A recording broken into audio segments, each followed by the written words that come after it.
جب پاکستان اور انڈیا دو علیحدہ علیحدہ ریاستیں بنی، پاکستان میں ڈکٹیٹرشپ اور فیوڈل لارڈز بہت زیادہ ان کا ہولڈ تھا، اور ایز کمپیئر ٹو انڈیا وہاں پہ پولیٹیکل اسٹیبلٹی تھی، اور جو حالات پاکستان میں تھے وہاں پہ وہ نہیں تھے.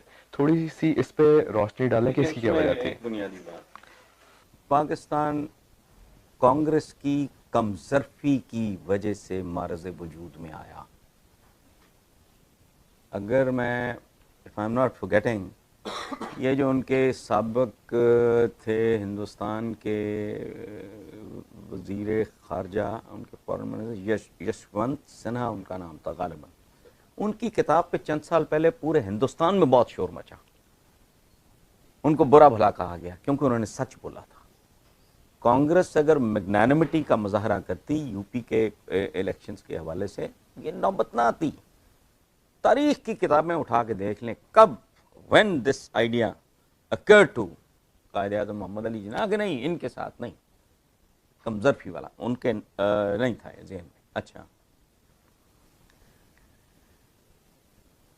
اس کا میرے نزدیک پہلا ایک تو یہ ہے کہ انڈیا کا سائز از ناٹ مینیجبل، کوئی اس طرح کا ایڈونچرزم وغیرہ، وہ ایک ریزن، بہت ساری ریزنز ہیں اس میں.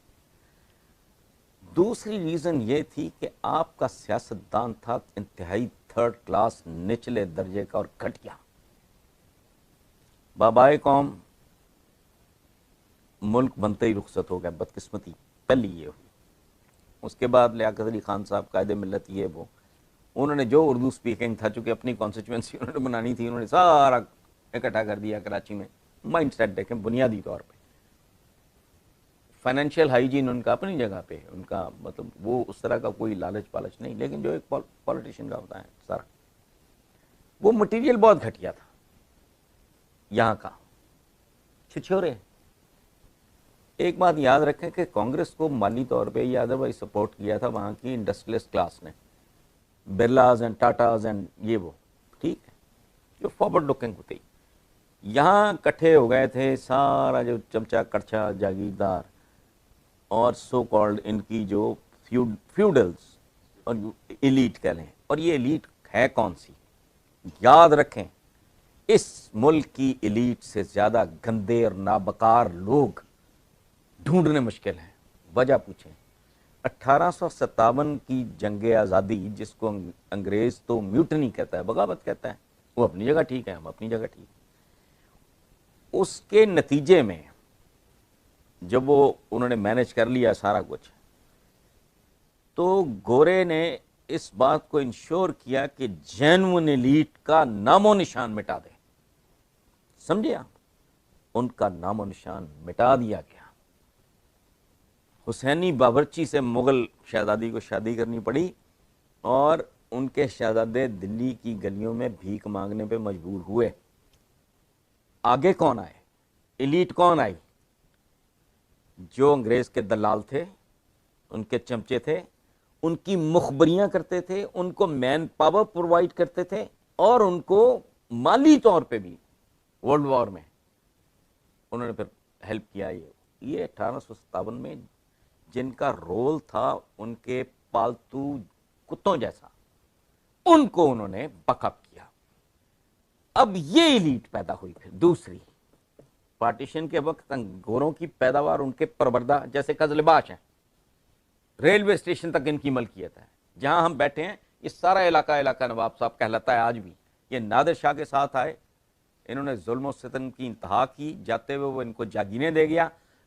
اس کے بعد سکھ راج آیا، انہوں نے سکھوں کے کرائے کے قاتل بنے یہ. اس کے بعد گوروں سے بھی سر کے خطاب لیے. یہ تھی آپ کی ایلیٹ. پاکستان بنا تو وہ ایک نئی ایلیٹ آئی. یہ الاٹمنٹ جو میں آپ کو سنا، یہ ایک نئی ایلیٹ جنہوں نے ذاتیں بھی تبدیل کی، جعلی کلیم بھی، مل جل کے دھاندلی، لوٹ مار، غبن، بدماشی، ہیرا پھیری، ٹھگی، یہ سارا کاروبار شروع ہوا. تو آپ کو وہ لوگ نظر آ رہے ہیں جو آج یہاں کی ایلیٹ ہے. انگریز کمشنرز، ڈیپٹی کمشنرز، گیزیٹیئرز لکھا کرتے تھے، اٹھا کے جا کے ریکارڈ میں سے دیکھ لیں. لاہور کے معزز اور رؤسا اور شرفا، یہ جو اس طرح کے خاندان تھے، ان میں سے ایک بھی باقی نہیں ہے. آج کی لاہور کی پوری ایلیٹ اٹھا کے دیکھ لیں, ان میں سے 80% چوروں پہ مشتمل. کچھ تو جینون آئے ڈیفینیٹلی, لیکن باقی کون ہے؟ وہ لوگ یہاں ارب پتی اور کھرب پتی اور کروڑ پتی بنے جو چوری کے مین ہول کے ڈھکن ایک زمانے میں چرائے جاتے تھے. یہ بہت بڑی وبا تھی. وہ کسی نے کیا کرنا تھا؟ وہ مطلب آدمی کوئی اور چوری کی چیز کو خرید لے گا, مین ہول کا ڈھکن خرید کے کیا کرنا ہے؟ یہ اس کے خریدار کون تھے؟ اس کے خریدار وہ تھے جو لوہے کی پٹڑیاں بھی بیچتے تھے, ریلوے کے گوداموں میں چوریاں بھی کرواتے تھے, اور پھر اس کے سریے بنا کے بیچتے تھے. تو وہ ایک اس طرح کی ایلیٹ جو ہے مارز وجود میں آئی. اس میں ایوب خان نے بونس واؤچر اسکیم انٹروڈیوس کرائی. ٹرانسپورٹر کیا بات ہے, آپ کو اس کا پرمٹ مل رہا ہے, مجھے نہیں مل رہا.